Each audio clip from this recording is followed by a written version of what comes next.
Hey guys, welcome to the Tetra Health and Performance Podcast. Happy 2023. Welcome back, and man, we're keen to be back here and back at it with the potty.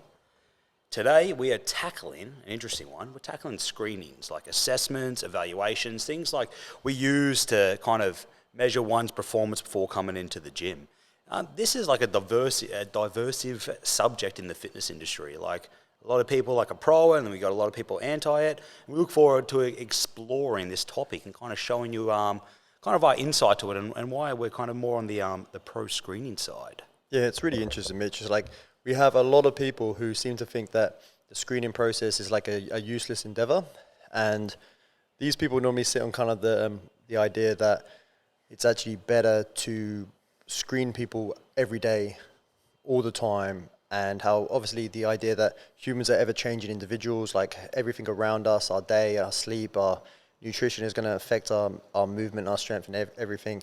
So to just get a snapshot shot in time from an individual screening, maybe before someone starts, is kind of like a useless endeavor. And then you have the other group of people who kind of, and there's people in between, a bit more like us, I suppose. It's where there's people who believe that it's actually extremely important to get that snapshot, to watch people's movement under kind of a more controlled environment, and see where they're going to then evaluate and see where you want to take them from there on. And me, I personally believe that it's an amazing time to do not just look at movement, but to look at so many other things. And we're going to get into that a little bit more about why we believe, kind of what we think the screening's for, and why we believe, for myself, and I would say that Mitch is with me on this one, how important it can be. Mm-hmm. We discussed briefly, like screenings, assessments, and evaluations. They do mean slightly different things. But the idea is that kind of like a screening is a process for evaluating the possible presence of a particular problem. So, and then the assessment is more so looking into an individual problem. So I think of a screening as maybe like a more like overall look, and then assessment being a bit more of a focused look. And you find that most assessments are normally, that's where you're going to be going to your physios and stuff like that, your chiros, all these other health practitioners, your GPs, where they might do a little bit more of an assessment type thing, where they're going to look at an individual problem once it's been kind of flagged. And then in the gym, we kind of had a little bit more of a screening process at first, but we get into a little bit of assessment as well. If we realize that there's, say, for example, during a screening, there's something that's quite that shows up quite a lot, then we might look into that a little bit deeper with our understanding of biomechanics and humans as individuals. But screenings, that they exist everywhere, right? Like jobs do screenings and assessments. I think they do like mental, they do physical screenings and assessments.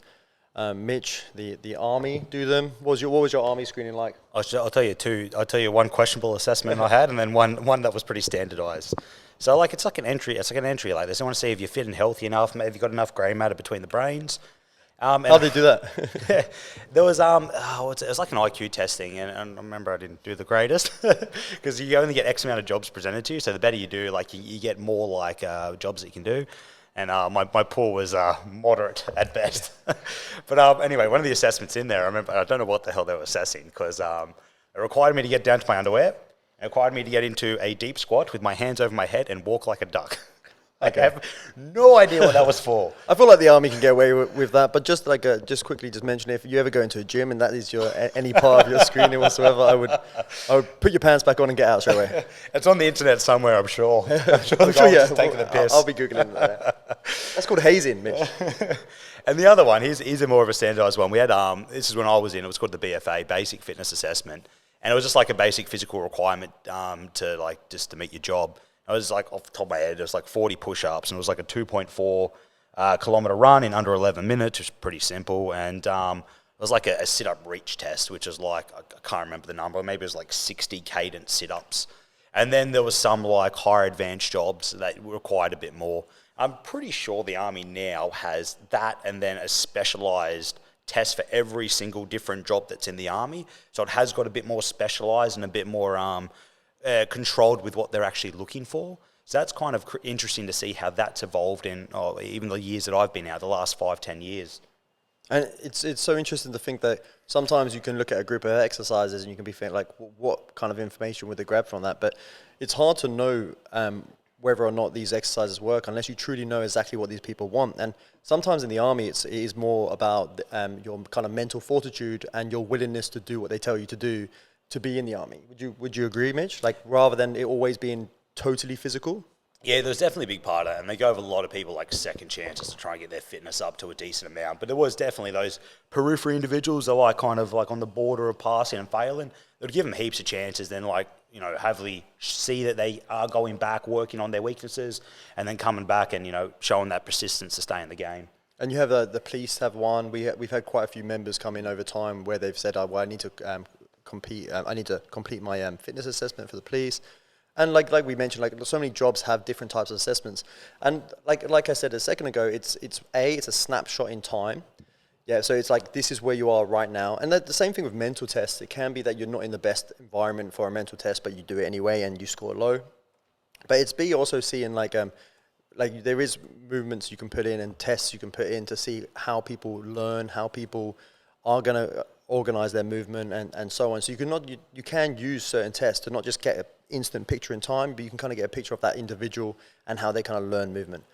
The why behind screening and testing is super interesting, right? Because there's so many reasons why certain I think instantly of something called the FMS, which is the functional movement screen, and in the fitness industry, that probably was the first movement screening that really made it big. So much so that I think that the guys who invented it was it Mike Boyle and I forget the other guy's name, and they did so well off the back of that, where everyone was using it and sports teams were using it, and it really popularized the idea of screening, which I think is amazing. I think it's a fantastic idea that it actually got popularized. But now, and we've used the FMS previously, but now looking back, we see little use for the FMS, and we can go into like reasons behind that a little bit more in a minute when we kind of discuss what it is that we do with our screenings. So, but it started that like, let's try and capture information before we get into it, and that probably wasn't a dialect that was had in the industry until that started to get mainstream. I think that's like what we're just saying there. You've got to give credit to it for starting that conversation, even though the way it executes it has some questions and queries about what they're actually assessing. But it's good that conversation got started, because that's led into like, well, where we're at the moment, and kind of the positive impact that we can get with assessing individuals and collecting information before we get into it. And they have that kind of routine where they have the FMS, which is a screening. They actually have an SMFA, which is more of an assessment. So the idea is that if you do get certain issues pop up in the with the screening, then you can kind of look deeper into the issues with the more of assessment-based protocol. But what is the screening? What do you do in the screening? Why do you do the screening? Well, I think the good reason for having an individual screening, rather than and you are always looking at each individual's movement all the time, is that, like, first of all, it slows things down. It's like normally you're going to be one-on-one, or you'll be maybe two people at a time. Sometimes it's teams, but it slows things down because it's not a training day. They know what they're there for, and you've got an opportunity to meet the individual, speak with the individual, build a relationship if you haven't met them before. And in that moment, you can kind of get them used to the environment. You can look at their posture, which I think is like a hidden gem. Is looking at the way they kind of stand on their legs. Looking at maybe how they hold themselves through the neck, all the way through the rib cage and to the feet, and that's going to give you a lot of information anyway. Then you can kind of you can test them. We do use like these passive movement tests to kind of get an understanding of how this person moves when they're more relaxed, more passively, without using too much muscle, what kind of joint ranges of motion they have available to them when they're more relaxed. Then we go through some active movement tests. So that might be like where you might lie on your back, for example, and take your knee up, and that's us testing kind of a hip flexion. There is more behind it, but that's us testing how much hip range of motion you have in flexion, the knee coming up to the chest. We also can then get them doing a squat, which is more like an active hip flexion, which is going to show us exactly how they manage forces, how their muscles work a little bit more, and how they can kind of control their center of mass a little bit more. I really think a really good, interesting point about this, and this is like a caveat for us as well. If you're familiar with us, obviously we're a group training gym, and I think that's a big different point too. I believe assessing can be awesome for one-on-one settings as well, But with a group training setting, capturing all this information before we get into it with individuals and whatever the program is, you're not putting people in boxes, but you're just understanding ways that you can help them more effective. So let's say I do a screening with like 10 people and I know like 4 of these individuals have limited that hip flexion, that knee coming up to the chest. I might be like, a heel wedge might be really good for these guys, or I might chuck a box underneath their bum because they can only get X amount of range with good movement. So you're still getting the job done with them. You're not excluding them out of anything, and there's no negative nocebos happening. It's just, I've got a better tool for you to get this job done, and you're going to feel better and get a little bit more out of it. So in a group training setting, like, it doesn't matter who's on too. Like, this information can be shared between the whole staff. You know what's happening. You get to premeditate your decisions before they even get in, and then you can chat to them in real time and see if it's going to match to how they're feeling on the day. So having this data prior the session just gives the coach more tools in their toolbox to effectively execute the best strategies they can use on the day. And then the members is going to give feedback. Oh, you know what? I'm feeling pretty cool. Okay, let's remove this box and see if we can get a bit deeper. Oh, yes, we're capturing more hip flexion. That's money. That's fantastic. So in a group training setting, I think this is such a powerful tool and kind of a big attribute to our success is being able to capture not just movement information, and we'll get into this a bit later, but personality, likes, dislikes, all these other great stuff. You get to know the person prior to getting into it. And not just the person they had assessment with, because that sheet is getting shared with the other coaches. So the whole team gets to know how to interact and get the best out of this individual. Yeah, and I think it's extremely hard to make all the best decisions on the spot, especially one-on-one. That can be tricky as well, especially when the situation becomes even more complex. But when you've got 10, 12 people that you're training, it's very hard to think on the spot for 3 or 4 people. But whereas, for example, we have a system where people book in, and then when we see them booked in, we can actually have a little think beforehand, trying to set up our kind of decision making so that when they're in, we can make the right decision.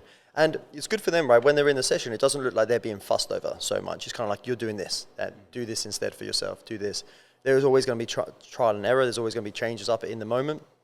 But most of the time, that always kind of solves the issue and gets everyone the best possible result in training. That kind of makes me think a little bit of like kind of the regression-progression model of training. And you see a lot of these kind of progression-regression models where a coach has, for example, they've explained how we progress a front squat to a back squat, we progress a back squat to an overhead squat. Well, as I look at them exercises, each one of them exercises is a completely different exercise individually, and that's progressing, regressing exercises, right? That's not progressing exercise and regressing the actual need that person wants to get. So say, for example, we're doing hypertrophy exercises.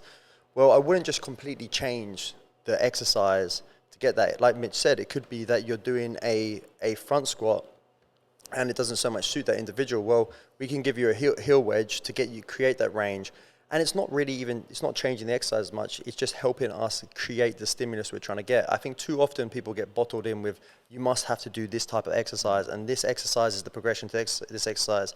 Doing this exercise makes you a better human being than doing this exercise. But it's not the case. It's like you've got to know the stimulus you're trying to get from the exercise and then work around that rather than just kind of like deciding which exercise is better than which exercise. Definitely, man. In that screening process, so let's go into this a little bit more. Like, I think there's 2 camps, and obviously we're sitting in the camp of like, hey, we reckon there's a lot of pros in this. And those pros, man, like understanding the individual and what they want and why they're there is number one. Like, if they walk in and you start going into movement assessments, they're like, hey, dude, I just want to train to get strong. Like, okay, probably not going to go into a bunch of movement assessments. To build a relationship, to build trust, a bit of rapport, get to know the person is number one. And why they're here. And that's like, you maybe might get them to write down 2 or 3, 4 goals. And you're doing goal setting and explaining that. And that might be just number one. But obviously then injury history, training history, their likes and dislikes with training, what's worked well for them, what hasn't worked well. And then like one of the biggest things is exploring lifestyle habits. Like, how's your sleep? How's your eating? What's stress management like at the moment? Because that can give you some of the quickest things to work on straight away. Doesn't matter what their goals are if they're not going to get to their goals if that sleep is absolutely rubbish, or it's going to be harder to. So if you can maybe give them some good tools in a nice conversation and give them some habits they can work on to improve their sleep, that might be all you have to do. And understanding the individual is also understanding why they were there today with you. Like, for example, some people have come in from being sent by a doctor and they may have some medical issues, And also on the other side, people may come in and you may identify health medical issues where you actually want them to be going to the doctor to make sure they're actually capable of certain types of training at first as well. So it's always something to bear in mind that you've got to do that kind of like, in fitness we call it a PAR-Q. It's that kind of, the first assessment is kind of like, hey, let's just see how healthy you are, if there's any underlying health issues that we need to address before you actually do start physical activity. But most people can start from just the base level. It just has to be organized and understood where they're at. And then after you get into like kind of that personal, get to know you, lifestyle, habit kind of based stuff, then you can get into like the movement and strength stuff. So you might, like James was saying, passive and active movement. We can see test ranges through the hip and through the rib cage, through the pelvis and through the limbs, and see what they can do in a passive situation. And then in an active situation, can we load these positions up and see how they deal with load? Because then we can start fault finding issues before we even get into sessions. And you can ask the person, how did that feel? You can test and retest with different strategies. And this strategy felt really good. That's awesome. That person now has buy-in, more confidence, and they feel trust in the system, and they can take that into the session. So you're arming them up with some confidence already. Off that active and passive again. So I try and paint a picture here. It's, for example, I have someone lying on the ground again, and I'm talking about hip flexion. I get someone to bring their knee up to their chest. Say, for example, they completely clear that. Right? They have a really good hip flexion. It looks really smooth. You can't tell that they're compensating anyway. And then you stand them up, and all of a sudden their squat looks messy, right? They have to push their bum back instantly. They have to bend over.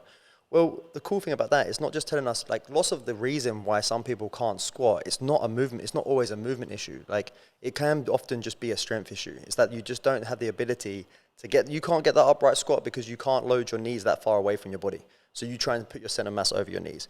So you have to kind of, the cool thing about the active and passive is like, is it a movement limitation? Is it a strength limitation? Or do we need to assess and look deeper into it? 100%. What a good diagnosis. Hey, dude, just get strong. That's all you need to do. Well, hopefully that's always the situation, right? And well, the biggest part about this, and on what our ownership as the coach is we have to try and solve the problems. So whatever they say, here's my goals and these are my wants and my tasks, we're trying to find the roadblocks that are stopping them to get there, and how can we streamline this process and then show them one or two low-hanging fruits that they can start working towards. So it's just trying to solve the problem, and it's not always movement orientated. Sometimes it's behavior, and then again, sometimes it's not behavior. It is movement. They're there with an injury, and if they are there with an injury, another big part about the screening is, what has your physio said? What has your chiro said? What is your reports? And how can we communicate with these other health professionals and make sure you're getting the best service possible? So it's also integrating your support systems together, again, just to make sure you're getting the most complete journey you can get with your health and fitness. Yeah, I think something the general population are really let down with is, for example, the ability for their team behind them. And I think of the team as like, once you get a coach, then they're part of your team, right? Their job, they're in your corner to try and get you to reach your goals. And then lots of members that we do train RC and a physio as well at the same time. And I think sometimes the issue is that relationship between not the trainee and the physio, not the trainee and the coach, but then that coach's relationship with the physio. And often it just is communication. And I feel like more often than not, it's nice to have the physios and the coaches talking. So A, we're not stepping on each other's toes. B, we've spoken about the situation of the client and we've shared information between themselves. The coach will have some good information to give to the physio, and the physio will normally have some really good information to give to the coach. And believe it or not, like as a coach, you normally see that person more than anyone else does, sometimes even more so than their family. So they have normally a very good understanding of the fluctuations of this person, what their do's and what they do like and what they don't like, and what they're good at and what they're not good at. So I think rarely do physios seek out that information. I think more often physios actually should seek out that information.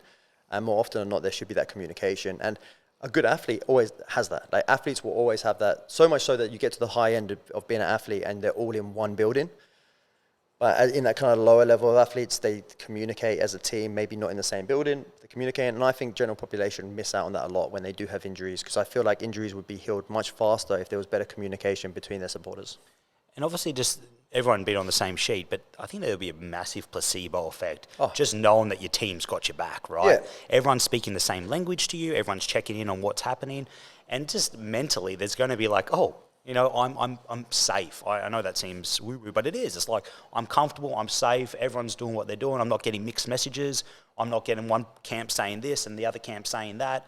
Everyone's in the same messaging, and that's a good place to be healing and working from. Yeah, and with mixed messaging, there may be that two people have a different opinion, but that's why they have to speak. They have to ask it, because there may be good opinions coming from both sides. But at the same time, that should not be addressed really to the actual trainee, because it's just going to confuse them, and it's going to make it even harder and more complex, and actually maybe deter them from actually the main goal, which is their health. It's probably a good segue into maybe some of the argument against screenings and assessments, because there is a camp, and like they do kind of, I should say camp. It's like there is messages out there that people commonly put out there to why they're against screenings, and I guess one of them is the ability to know SIBO, and that's like you talk in complexities, or you give them different advice than other health professional did, and now that individual's going, oh shit, I got no idea. I'm just more confused than I was when I came in here. I wanted answers, and I just got more convoluted. I don't know what's going on. I don't know what to do for my next steps. And that can be a very confusing place to be for an individual. I think that idea there is, any good coach is going to try not to nocebo anyone. He's going to try not to. And by nocebo, we just mean like saying something that may reinforce like weakness to the individual. So they may feel like they are a little bit weaker than they actually are as a human person, or they may feel like you may put in their minds issues that they never really even had. Yep. And when they're conscious of it, that can create the actual issues themselves. With that in mind, though, I also think that I would disagree with that being something that you wouldn't do a screening for the reason that, like, that could be done at any point. Any bad coach can go ahead and just nocebo people all day, every day, throughout sessions at any other time. And you'd hope that they're not getting someone in just to say how terrible they are at moving and whatnot. Then that's unfortunate, because I unfortunately still hear this every now and then, is a physio will say to an individual, oh, that's the worst I've ever seen that happen, or this is the most extreme break I've seen, or I haven't seen back pain this bad before. And that can rock someone's world, man. They're powerful words coming from someone that's meant to be sitting there from a support system. I'm getting on a different rant now, but on a different support system that's meant to be empowering the individual, rather than saying like, this is the worst bit of back pain I've ever seen. You could say, hey, I've seen this before, and people come back really strong from this. And if you do A, B, and C, we've got your back, and we can build a really good strategy to get you back into a position where you're feeling comfortable again. So that language that's used is huge. Then, I'll reel you in on that one, Yeah, because 100%. We have had discussions regarding that previously, and I think it's an extremely important thing to talk about. And the more it's talked about, the better, because people have to kind of understand like what kind of what words can do. Like I spoke about time frame earlier, like how when you're actually doing a screening, you're only getting a snapshot of that individual in time. Well, that's a good reason for why you'd use a passive and active test, and why you're going to take a ton of information from that person, do a quick questionnaire, ask them if they do things like they smoke, they drink, they take medication. All this stuff is such important information, but you have to bear in mind that is only a snapshot in time. There is times when that person will be like not so stressed, not so tired, and they will move better. There'll be times when they're more hydrated, they move better. But there'll also be times when, again, they haven't had as good a night's sleep. The families, they're having arguments with the family, and they are moving worse. So you got to understand, we've got to get that. I think we should take that snapshot, but then we have to be understanding that things are going to change all the time. I think that's probably the best argument against screenings, is the individual fluctuation. Like James said, like, you don't just throw that out and go, oh, people slightly variate throughout a daily, weekly, monthly cycle. You're still getting some pretty damn good information. You're still getting kind of a good understanding of what's happening with that individual, lifestyle-wise, movement-wise, strength-wise, and goals and habits and all that sort of stuff. But like, again, like we've used this example in the past, right? Someone's feeling very calm and very chill and very happy. They're probably going to be showing a bit more range, and they're going to have a little bit more movement about them, versus someone that's highly stressed, rigid, tight, hasn't slept. They're probably going to be showing a little bit more limited ranges, and probably a bit more compensation happening with their movement. So there is that bit of variability.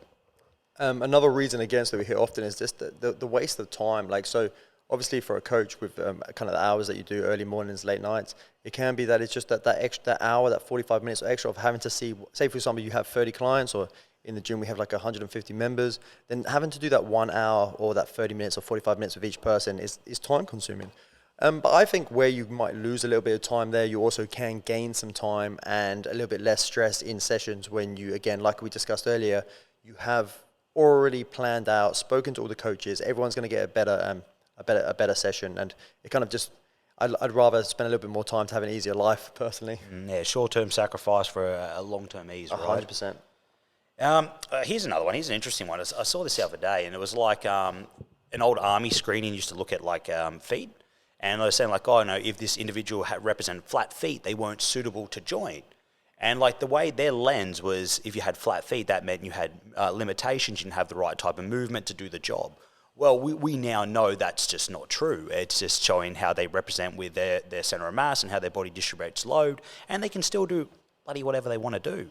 So if you have a lens or you have like a scope of how you're assessing and there's maybe a fault with it and you're putting people into certain buckets, well, that can be quite a disservice. So that can be also a negative part to screening if someone's screening through maybe a bit of a different lens or maybe not having the full picture of what they actually want to look at. So that can also be quite a disservice as well with the screening world.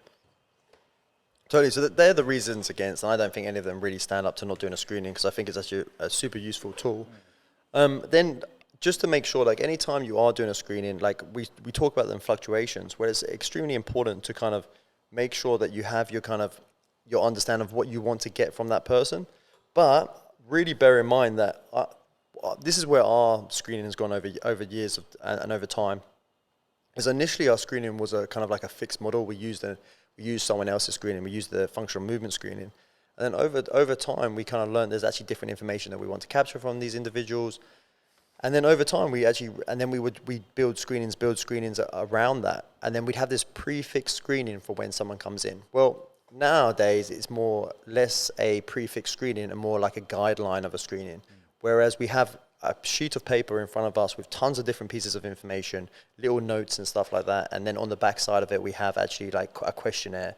And the idea is then that screening is their time for them to get whatever they really want out of it and whatever we want to get out of them to give them the best experience with training. So we will get this really big picture of that person. We will follow holes if there's something that happened. Like I was to say, for example, someone says, these exercises are really uncomfortable for me. We can look down them exercises. We can make an educated guess on what exercise might want to change for that person, for them to get the most out of it. And then we can even give them some exercises that's very specific to their needs for their warm-ups or cool-downs at the end of sessions, or just general mobility work that we feel that they need work with. And sometimes that goes all the way down to just doing some nice breathing. Sometimes we're telling people more so, and this is looking into the future as well, right? We're not just saying, once we start someone's goal, say for example is generally health, which has been a bit more of a popular goal as of recently. Well, sometimes it is like, okay, well, we realize that you're quite stagnant throughout the day. Maybe you should get more steps in. Sometimes it's like, oh, maybe at some point we need to address your nutrition. Or maybe it's that we actually think you pretty feel that you need to lose some body fat. So it's all these different things, and everyone's going to be so different that it's best to kind of find that linchpin with them, discuss it with them, and then go down that line. And I know we've said this a few times, but when someone says to you their goal is strength, you also have to say, what does that look like to you? You have to, what does strength mean to you? Because it might mean something different to me. You have to define what they want from their goals. Then I think it's also extremely important that we make sure the environment is set up for that situation, and that when we retest and pre-test, we're looking at the same kind of things. Yeah, unless they've completed them and they want to move on, we can change it up. But we want to make sure the environment stays the same, and that can be everything from like the training surface, the type of shoes that they're wearing, making sure that if they didn't train before the last one, they don't train before this one, kind of thing. And they're coming in and like you can't fix up everything. You can't. It's not a perfect world, but you can make sure they're kind of coming in, and it just makes the second screening, just that little bit more accurate than it would be if you didn't do them things.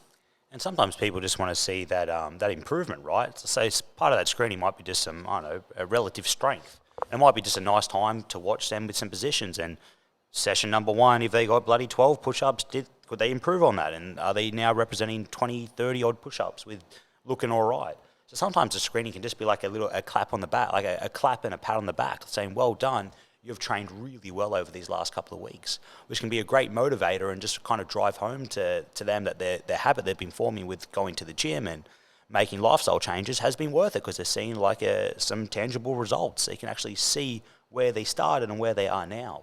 So as James was saying, the screening can take many forms. It isn't just a one size fits all.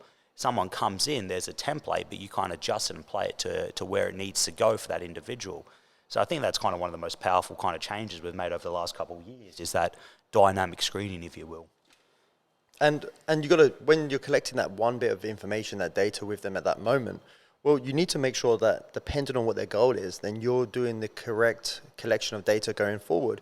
So say, for example, someone's goal is hypertrophy. Well, we know then we're going to have to play with some different volumes and intensities. So we're going to have to say to that person, well, you're going to have to be tracking from here on if you really want them results.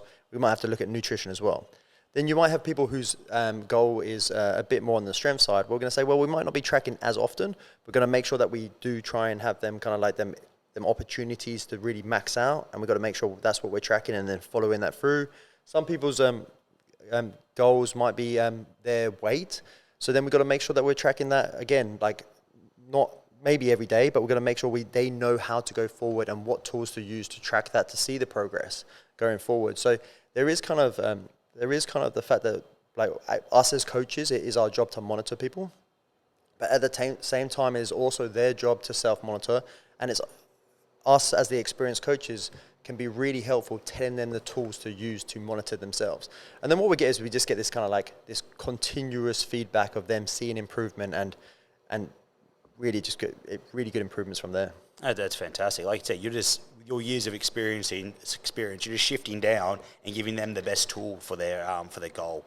Like there's different methods, right? Like we can be looking at conditioning, strength, movement, aerobic fitness. We use a CO2 tolerance test.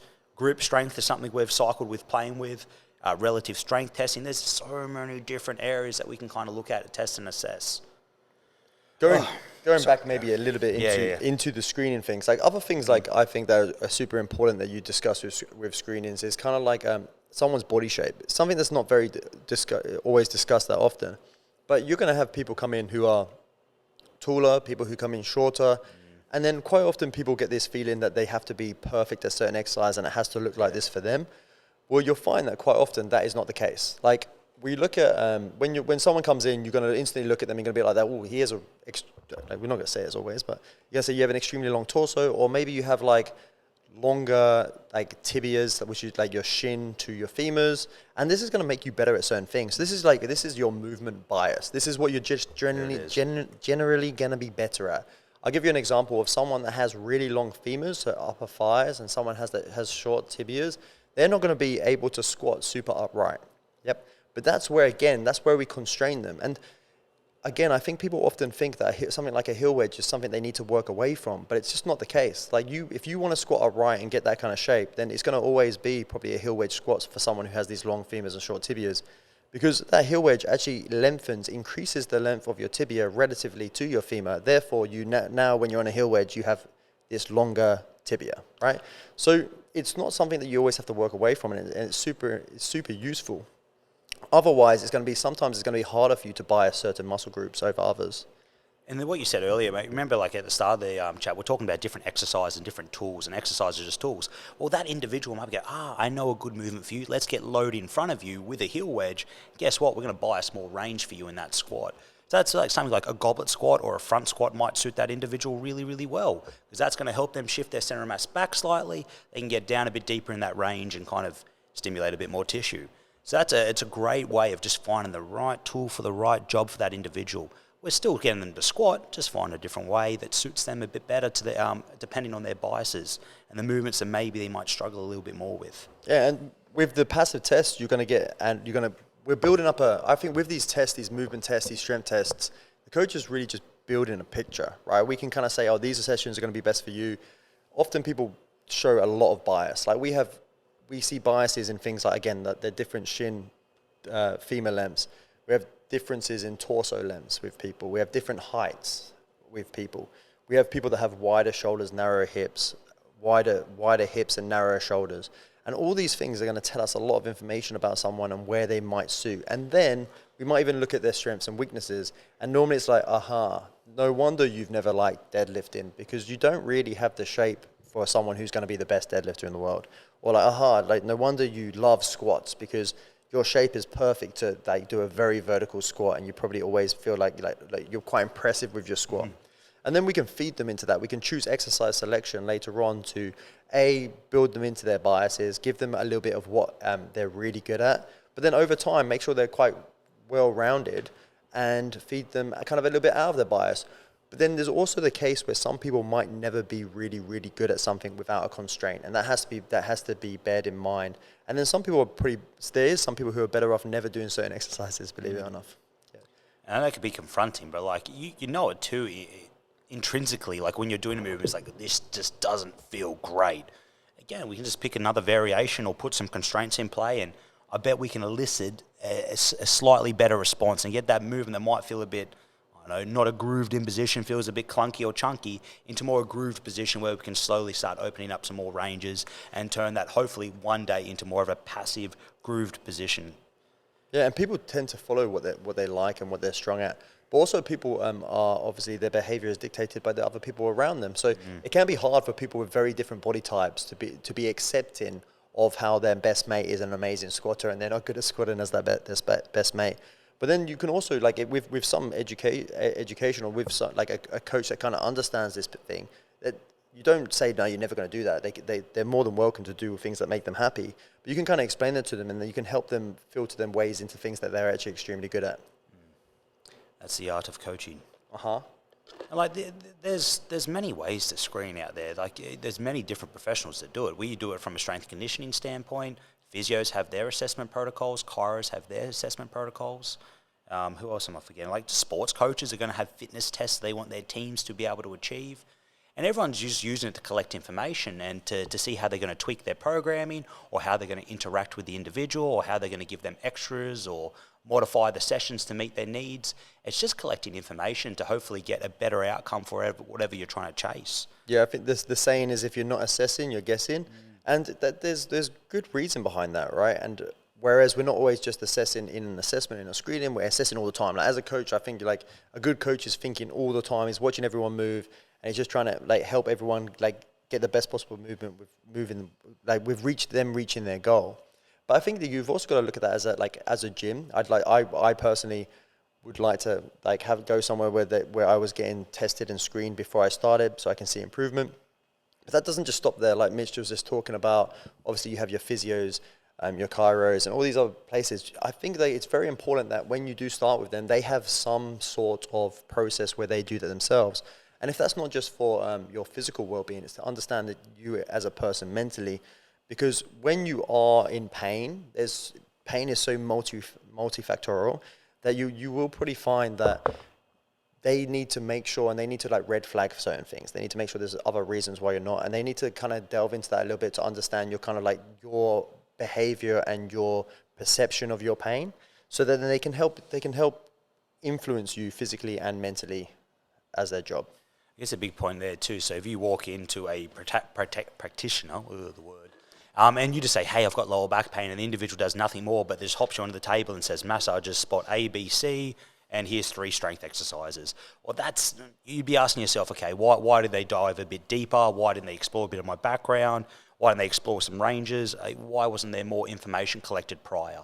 So that information is going to make what you give the individual so much more accurate if you know what you're doing. So someone that is collecting data and shifting through that data to give you a better response, well, that's what we're looking for. And if someone's just pulling random shit out of their ass each time, red flag, right? Yeah, this is a big thing in the industry as well. I find it's where people are no longer getting treated as individuals, when all the science is pointing at how different everyone is from a psychosocial and biological level.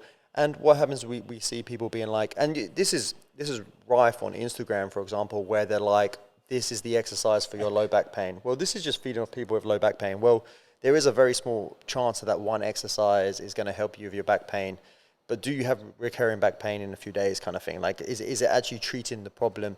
And the problem, not just regarding pain, with movement and exercise selection, is normally more in depth than what you might think. So it's extremely important that when you are, like Mitch mentioned, how like they get you straight on the table and they release you and then they give you some strength exercises. Well, that's more than most people do, because you're getting some strength exercise in the background on the back. Giving them too much credit. Yeah. Well, you just want to make sure that person is understanding you as an individual and not just kind of like cookie cutter in the process of your rehab or your training or your strength. Yeah, sad. Yeah, that individual approach every single time. God damn, that fucking Instagram shit pisses me off massively. This one exercise that solves everything. Like you said, James, like, there is a portion that's going to work with, and they're the ones that give the reviews and go, oh, this is great, this changed my life, I've never seen it. But, like, then there's also a massive portion where it exacerbated the issue, or it did absolutely nothing. It's like that shotgun approach, right? You're going to hit something, but you're going to have more misses than you did hits. Yeah, and then you are, like, at the same time, obviously there's people who go out there and maybe some things would help them if they were a bit more consistent with it, but this kind of Instagram kind of way of showing exercises feeds them into one exercise, doesn't give them the quick fix, they move to something else, doesn't give them the quick fix, we move to something else.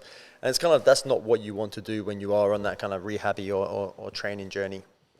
You want to have consistency. You want to make sure you challenge things and try them out for long enough, right? Dipping into something, sometimes maybe it's just not right for you. Maybe you just don't enjoy it, and enjoyment is such a big part of everything. But there is time you have to pursue it and keep doing something to actually see if it's worthwhile, sadly. There's so many conversations that we had during that screening process as well. Like, there's also like setting the expectations going forward. Like, for us, we go through different phases of program where we are working different attributes at a different time. So that is a time to go, hey, during this phase, we are working on A, B, and C. This matches your goal, or maybe it doesn't. And we want you to come on these days, and if you need to do secondary work, hey, here's some stuff you can do on the days that you're not here, or here's some extras you can do before or after the session that are a bit more tailored to your goal. So also just explaining where we're at, how to manage the session, what days suit best, we already touched on that, is a big thing, because then you can also just set their expectations, know what's coming in, get some confidence with what the movements are going to be on the next day, tell them how the ebbs and flows of the session works. So that person comes in and they're not going, oh God, their head's on a swivel, I don't know what to do.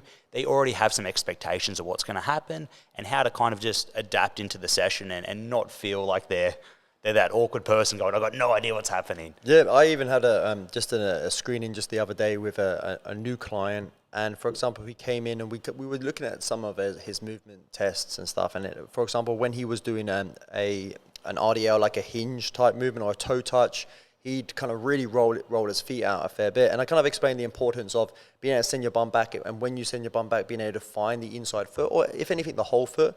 And we just discussed his shoes that he was wearing. He was wearing some very supinated style run shoes. And that can be an issue in the gym sometimes. Some of these supinated shoes, specific run shoes, A, have a ton of cushion. They're really, really soft. B, they turn your foot out a bit more than you'd want for training. Well, it may be a really good thing for some people's running styles.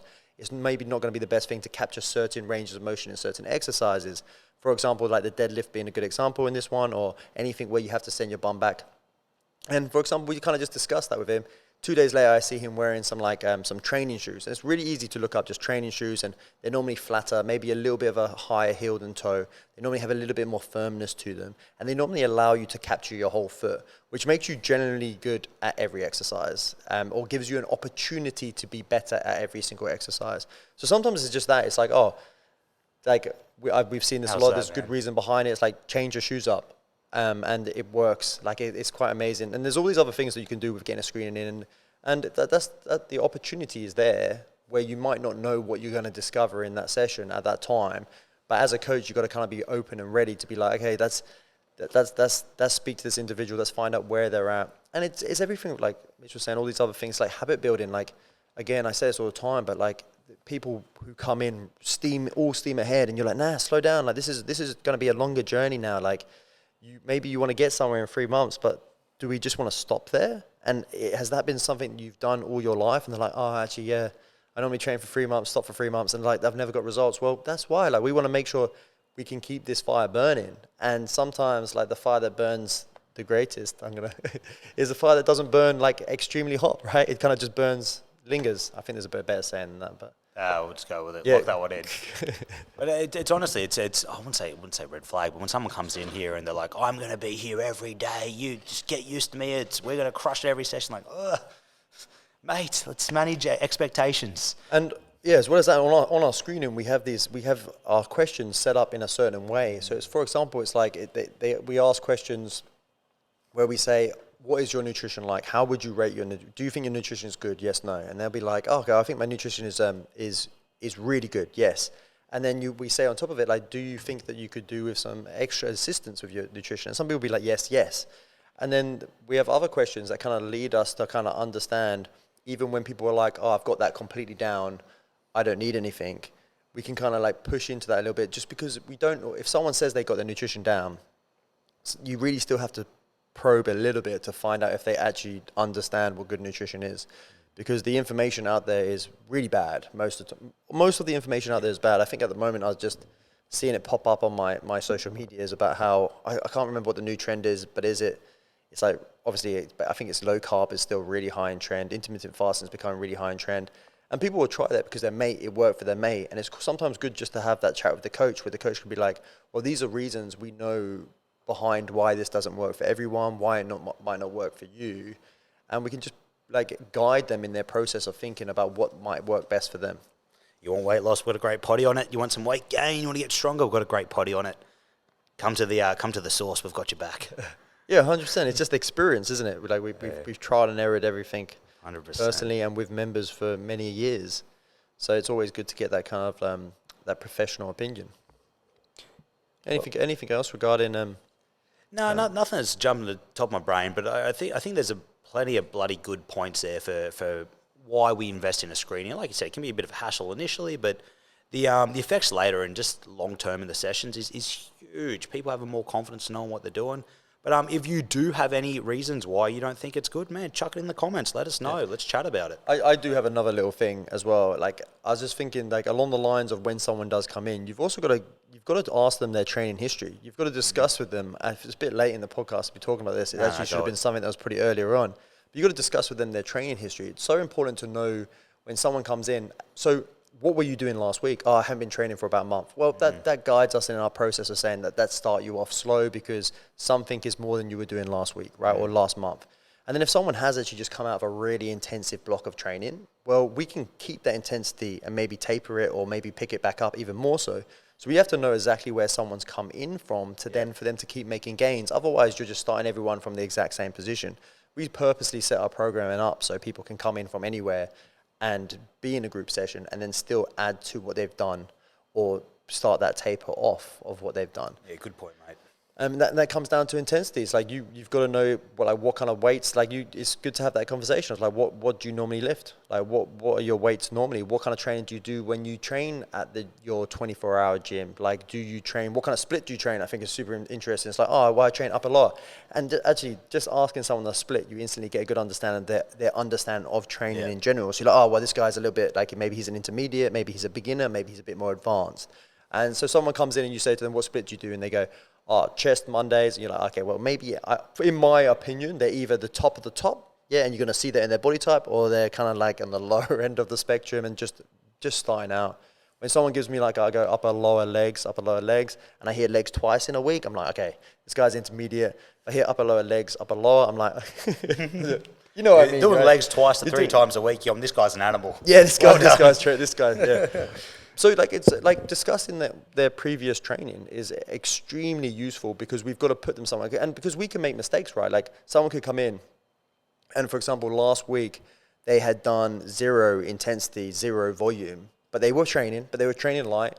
And then we bring them in and we misunderstood how much intensity and volume they'd be doing. We put them into the first week and we go, okay, you're digging deep, you're going hard. Well, that's gonna cause issues, right? They're gonna have too much DOMs. They're gonna not want to train again. So we need to know exactly your starting point right now. We're looking at archetype, we're looking at body type, we're looking at like where you've been at. We're identifying problems, we're problem solving with them. We're playing around with some movements that maybe they don't like and see if they like it more. We're finding out what muscles they find it hard. In a bodybuilding side of things, we can be like, okay, what muscles do you find it hard to grow? And this is how you grow them. Like, I can't grow my calves. Well, maybe you start doing calves before you even train at the beginning of the session. Walk in 5 minutes early, smash some calves out and get that extra little bit of growth from them. There's tons you can do from a screening. It's a huge point, mate. And just to follow up on that you can now follow up with a conversation. As the coach, you can go, all right, we talked about trying to manage it low because we haven't trained in a while. I can then ask, hey, how'd you pull up? How's the body feeling? And then you just get to test and adjust from there. Or, like you said, someone struggled in a muscle group, you've now got accountability to get up that person to do their extra volume on it.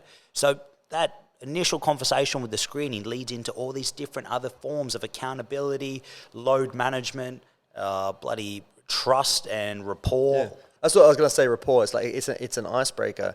And it's not just an opportunity for the coach to speak and understand the individual. It's an opportunity for the individual to suss out and understand the coach.